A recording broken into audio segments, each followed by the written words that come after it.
Hello दोस्तों। हमने last lecture में इक्विपोटेंशियल सरफेसेस देख लिए थे। इक्विपोटेंशियल सरफेसेस और उनकी प्रॉपर्टीज देख ली थी। तो ये दो चीजें हमने देख ली थी कि किस तरीके से हैं। और अगर आपने अभी तक हमारे सारे लेक्चर्स नहीं देखे हैं, खासकर एमपी बोर्ड के लिए बहुत ही बनाई हुई सीरीज है, तो आप बहुत अच्छे से याद रखेंगे कि हमारे जो भी जो भी हमारे लेक्चर्स हैं उन पे आप बहुत अच्छे से फोकस रखेंगे। उसका रीजन ये है कि आप पूरे क्वेश्चंस लिखते चलिए, फेयर कॉपी बनाते चलिए, ये आपको बहुत ही ज्यादा बेनिफिट करेगा।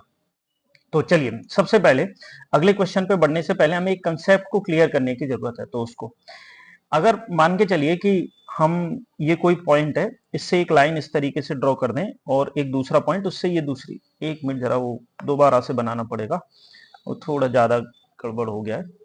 तो अगर हम इसको ड्रॉ कर दें तो देखिए, एक लाइन हम इस तरीके से ड्रॉ कर देते हैं, दूसरी लाइन इस तरीके से। ये जो एंगल है ये बहुत छोटा हो, मतलब ये क्या है, बहुत ही लेस हो, थीटा लेस हो, तो फिर क्या होता है कि हम ये डिस्टेंस मेजर कर सकते हैं। अब इसको मेजर करने का तरीका क्या होता है? इसको मेजर करने का तरीका होता है कि ये जिस भी पॉइंट से, आप जिस भी पॉइंट से बात कर रहे हैं, ये यहां से भले ये लाइन ऐसी है, लेकिन हम क्या करेंगे, 90 डिग्री पे ड्रॉ कर देंगे एक लाइन क्या कर देंगे, 90 डिग्री पे। इधर भी 90 बना है, इधर भी, क्योंकि बहुत दूर है तो दोनों जगह 90 मान लिया जाता है। मतलब आपने क्लास 11th में पढ़ के आए होंगे, अर्थ को मीजर करते हैं तो ऐसे कि ये दोनों ही 90 माने जाते थे। अब अगर आपने 11th में नहीं पढ़ा है तो ऐसा मान लीजिए कि ये नापने के लिए ये दोनों को 90 कर लिया जाता है। सबसे पहली बात तो ये वाली डिस्टेंस और ये वाली डिस्टेंस दोनों बराबर हो जाती हैं। ये सबसे पहला कंसेप्ट नंबर 1 हो गया। तो मेरे हिसाब से ये क्लियर रहना चाहिए कि किस तरीके से। अब अपन दूसरा जो इस क्वेश्चन में जरूरी है, मतलब इस क्वेश्चन के हिसाब से जरूरी है, मैं वैसा बना के उसी तरीके का बना के आपको दिखाता हूं, मतलब ये कि किस तरीके से कैसे चलता है। तो सबसे पहले देखना, आप ऐसा बना लीजिए कि एक कोई डाइपोल बना लीजिए, इस तरीके से डाइपोल, और बीच में पॉइंट ओ ले लीजिए। अब देखना यहां से आर डिस्टेंस पे पॉइंट, ये थीटा एंगल हो गया, ये एंगल कितना हो गया, थीटा हो गया। आर डिस्टेंस पे पॉइंट पी हो गया। अब पी पे निकालना है। तो मैंने अभी आपको बोला कि ये वाली डिस्टेंस अगर हम इसको R1 मान लें और इसको कितना मान लें, R2 मान लें, इसको कितना मान लें, R2।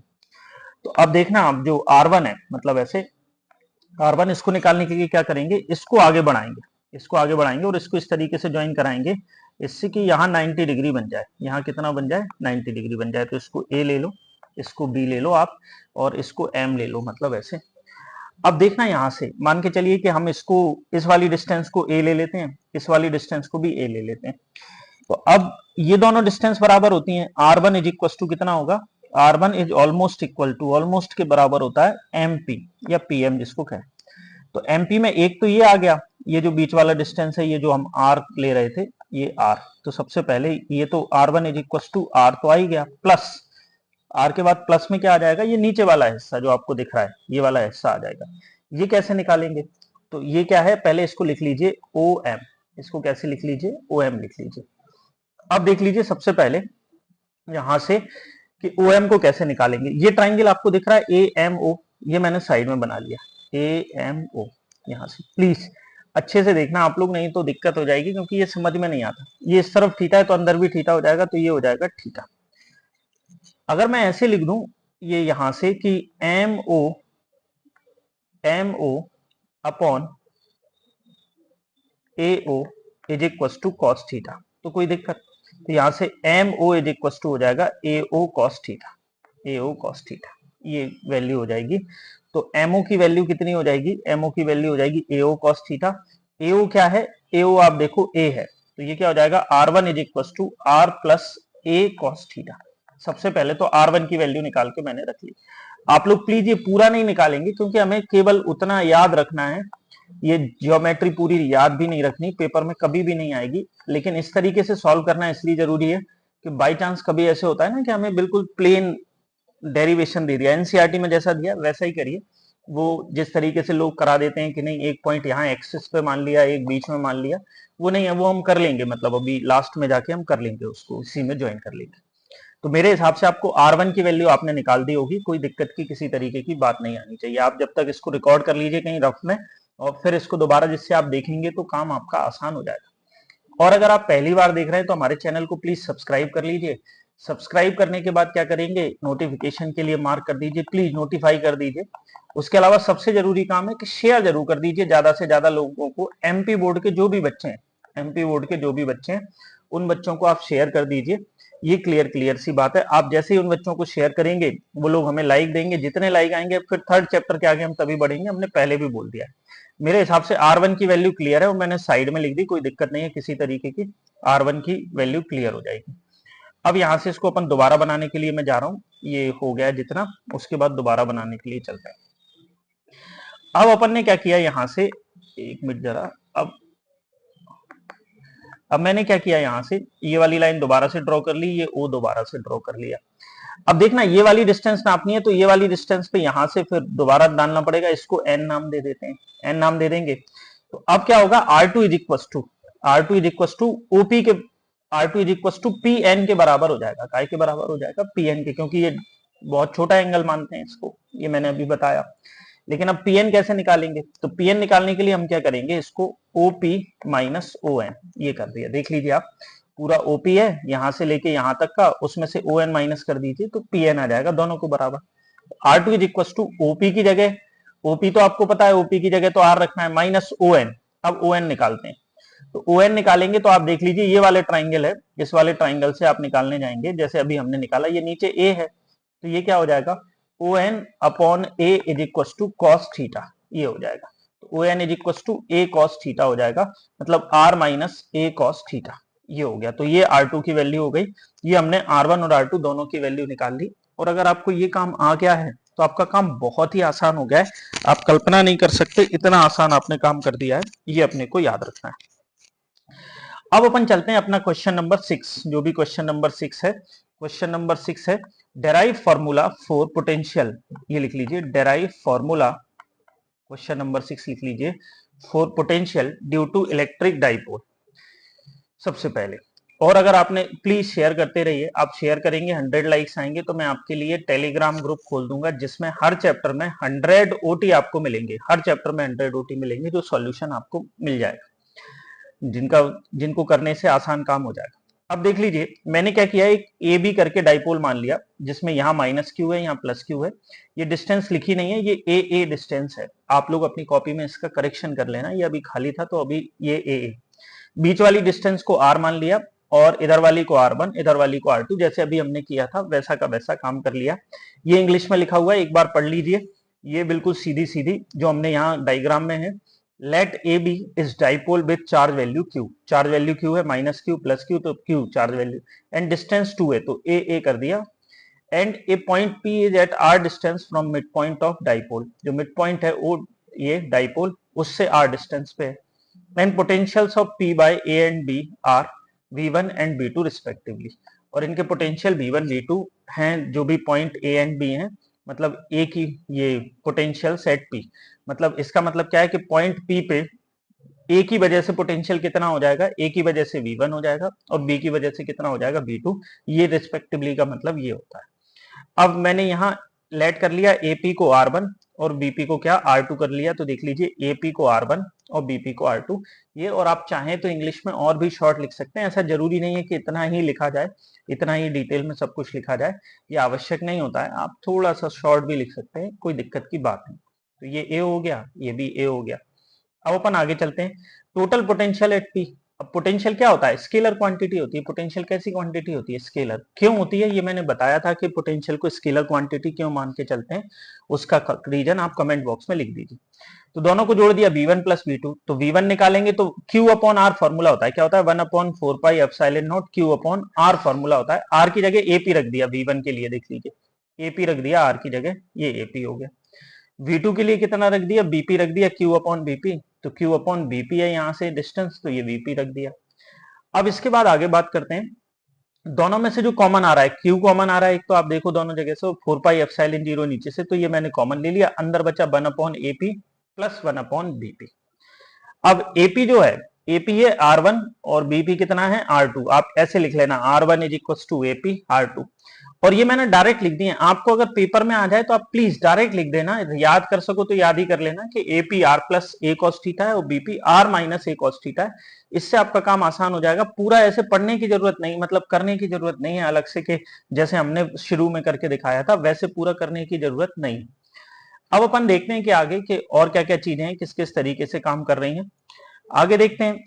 अब ये हमने इसमें वैल्यू रख दी, एपी की जगह r plus a cos theta, BP की जगह आर माइनस ए कॉस थीटा, तो ये रख दी एपी की जगह और ये रख दिया बीपी की जगह। अब एलसीएम लेते हैं, इसका इंटू इधर हो जाएगा और इस वाले का इंटू किस तरफ हो जाएगा, इस तरफ हो जाएगा, तो ये हो जाएगा माइनस आर प्लस, ये मैंने माइनस का इंटू कर दिया तो इसमें माइनस और इसमें करेंगे तो प्लस ए कॉस थीटा, इसका क्या हो जाएगा r plus a cos theta, ये हो जाएगा दोनों, इसका इंटू इधर इसका इंटू इधर, r plus a cos theta और ये माइनस आर। अब इसके बाद ये है कि ए प्लस बी और ये हो गया आर माइनस ए कॉस थीटा, ये क्या हो गया है आर माइनस ए कॉस थीटा, तो ए माइनस बी, तो A square minus B square, यहाँ फॉर्मूला लग गया A plus B into A minus B is equal to A square minus B square, ये फॉर्मूला, तो A square R square B square की जगह ये पूरा का पूरा रख दिया।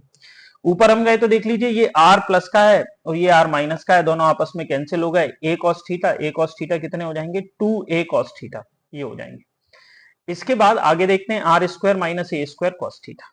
अब यहां से मैथमेटिकली आपको कोई सॉल्यूशन नजर नहीं आ रहा होगा कि मैथमेटिकली कैसे सॉल्व करें, वो कोई सॉल्यूशन आपको नजर नहीं आ रहा होगा। तो अब ऐसी परिस्थिति में क्या किया जाए कि जब मैथमेटिकल सॉल्यूशन आपको जीरो लगे तो फिर मैंने बताया है कि जब भी ऐसा हो, पहला काम है small a is too much less than r, ये पहला काम है। दूसरा a square leaving a square क्यों लीव करेंगे, क्योंकि जैसे 0.01 बहुत छोटा है, अब इसका स्क्वायर कर दो 0.01 तो कितना हो जाएगा 0.001 0000001, ये क्लियर सा हिसाब किताब हो जाएगा यहां से। अब देखना यहां से क्लियर बात करते हैं अपन आगे चल के कि and dipole moment P is equal to 2QA, P is equal to 2QA, ये वाली बात है कि ये हमने आपको मैंने बताया था कि P का फॉर्मूला होता है चार्ज वैल्यू इनटू डिस्टेंस, तो कितना हो गया P is equal to 2QA, ये वैल्यू हो गई सीधे तौर पे। अब अपन आगे चलते हैं, यहां से देखना तो ये 2QA, ये देख लीजिए ये वैल्यू, एक मिनट जरा मैं कलर चेंज कर लेता हूं या पहले इसको क्लीन कर लेते हैं, थोड़ा सा आपको काम आसान हो जाएगा। 2QA रखना है P की जगह, तो सबसे पहले यहां से हमने रेड कलर कर लिया। अब देख लीजिए 2QA, इसकी जगह आपको पूरी वैल्यू दिख रही होगी, P की वैल्यू दिख रही होगी, पूरी की पूरी P की वैल्यू दिख रही होगी, तो ये मैंने इसकी जगह काय की वैल्यू रख दी है, P की वैल्यू रख दी है। इसके बाद कॉस थीटा ऐसा का ऐसा, तो ये कॉस थीटा मैंने वैसा का वैसा रख दिया, उसमें कोई अंतर नहीं आएगा। इसके बाद 4 पाई एप्सिलॉन जीरो अपनी जगह। अब देख लीजिए ए स्क्वायर की जगह जीरो रख दिया तो ये पूरा खत्म हो गया, अब अपॉन में क्या आ गया आर स्क्वायर आ गया, तो ये अपॉन में आ गया आर स्क्वायर, बस बात खत्म। अब देखना यहां से आप जैसा ये था वैसा का वैसा मैंने यहां लिख दिया, अब आर स्क्वायर की जगह आर क्यू कर दिया, क्यों, क्योंकि ये मुझे यहाँ पे क्या बनाना था, यहाँ पे स्केलर प्रोडक्ट बनाना था, स्केलर प्रोडक्ट बनाना था, इसलिए मैंने ये कर दिया, तो ये स्केलर प्रोडक्ट बन गया। ये इसका सॉल्यूशन है, अगर कोई फॉर्मूला पूछे बिल्कुल एनी पॉइंट के लिए, एनी पॉइंट के लिए अगर कोई फॉर्मूला पूछे तो यही बनाना है। अब क्या है कि एग्जाम में अगर ऐसे आ गया कि derive formula for any point, अब बच्चे क्या करेंगे कि बच्चे उठा के, या तो जो आपके स्कूलों में टाइम पास करने जो टीचर आते हैं वो क्या करते हैं कि इधर माइनस क्यू इधर प्लस क्यू, और उन्होंने लेके यहां एक पॉइंट पी ले लिया, अब उन्होंने एनी पॉइंट बोला, एक्सियल पोजीशन में तो नहीं बोला ना, फिर ऐसे वो क्या करते हैं कि एक इधर करवा देते हैं इधर, तो उन्होंने फिर दोबारा से आपके इक्वेटोरियल प्लेन के लिए नहीं बोला, तो एनी पॉइंट के लिए तो यही फॉर्मूला सही है। और अगर आप ये ना करना चाहें, ये फॉर्मूला तो कम से कम याद रखना पड़ेगा, आप याद रखना, एक मिनट जरा, ये वाला फॉर्मूला, सॉरी, ये फॉर्मूला तो आपको याद ही रखना पड़ेगा, यहां तक आपको याद रखना पड़ेगा, प्लीज कॉपी में अच्छे से लिख लीजिए, ये यहां तक याद रखना पड़ेगा। और अगर आपसे ये नहीं आ रहा, ये अब एनी पॉइंट के लिए पूछें तो लिखाना कि ये यहीं पे सफिशियंट है, इतना भी लिख देंगे कि विच इज रिक्वायर्ड फॉर्मूला, क्या है, which is required formula, which is required formula, ये काम हिसाब किताब खत्म हो गया, यहां से बिल्कुल क्लियर सी बात है। ये मुझे नहीं लगता कि इससे ज्यादा आपको दिक्कत होनी चाहिए, ये कि ये रिक्वायर्ड फॉर्मूला है। अब लेकिन कभी बाई चांस ऐसे, वैसे तो ऐसा करेंगे नहीं क्योंकि एनसीईआरटी में दिया नहीं है, बाई चांस उन्होंने पूछ दिया कि एक्सियल पोजीशन के लिए बताइए सबसे पहले, तो हमने वी नो दैट जो फॉर्मूला बनाया था वो फॉर्मूला यहां लिख लिया। अब देखना एक्सियल पोजीशन, एक्सियल पोजीशन मतलब माइनस क्यू प्लस क्यू और इसके साथ पॉइंट है इधर, तो जो हमारी लाइन थी वो कम होते होते होते इधर आ गई है, तो हमारा angle theta is equal to 0 degree हो गया एक्सियल पोजीशन के लिए, तो मैंने कॉस की वैल्यू कितनी रख ली है 0 रख ली है, theta is equal to 0 degree हो गया। अब क्या करें, अब cos 0 की वैल्यू 1 होती है, r से स्क्वायर कैंसिल, मतलब वही वापस से, तो ये फॉर्मूला एक्सियल पोजीशन के लिए आ गया। अगर पेपर में एक्सियल पोजीशन आ जाए तो यहां तक सॉल्व कर देना ऐसे। और अगर पूछें कि इक्वेटोरियल प्लेन के लिए, तो इक्वेटोरियल प्लेन के लिए ये फिर थीटा कितना हो, इक्वेटोरियल प्लेन मतलब पी पॉइंट 90 डिग्री पे हो जाएगा, तो माइनस क्यू प्लस क्यू, ये हो गया 90 डिग्री पे, तो cos 90 रख दीजिए, cos 90 की वैल्यू कितनी है, 0 है, तो v की वैल्यू 0 आ गई, तो ये इक्वेटोरियल पोजीशन के लिए हो गया। तो आपको क्लियर समझ में आना चाहिए कि वैसे ऐसे दिया नहीं है कि इक्वेटोरियल और ये ड्राइव करना है, डेरिवेशन होता है किसी पॉइंट पी के लिए। एमपी बोर्ड के हिसाब से ये क्वेश्चन थोड़ा सा टफ है, क्योंकि एमपी बोर्ड के बच्चों को आदत होती है सीधा सीधा करने की। अगर आप इसको करना चाहें तो कर दें, हालांकि मैं ये मानता हूं कि एक आध क्वेश्चन ड्रॉप भी किया जा सकता है, अगर आप लोग चाहें तो एक आध क्वेश्चन ड्रॉप भी कर सकते हैं, वो आपको बाद में काम आ जाएगा। तो अगर आपको हमारे लेक्चर्स अच्छे लग रहे हैं तो प्लीज ज्यादा से ज्यादा लोगों को शेयर करिए। शेयर करने का बेनिफिट ये है कि हमें लाइक्स मिलेंगे तो मोटिवेशन मिलेगा, जो आपको भी बहुत फायदा मिलेगा उस चीज का। हम और ज्यादा चीजें फ्री में अवेलेबल कराएंगे। मिलते हैं नेक्स्ट लेक्चर में, तब तक के लिए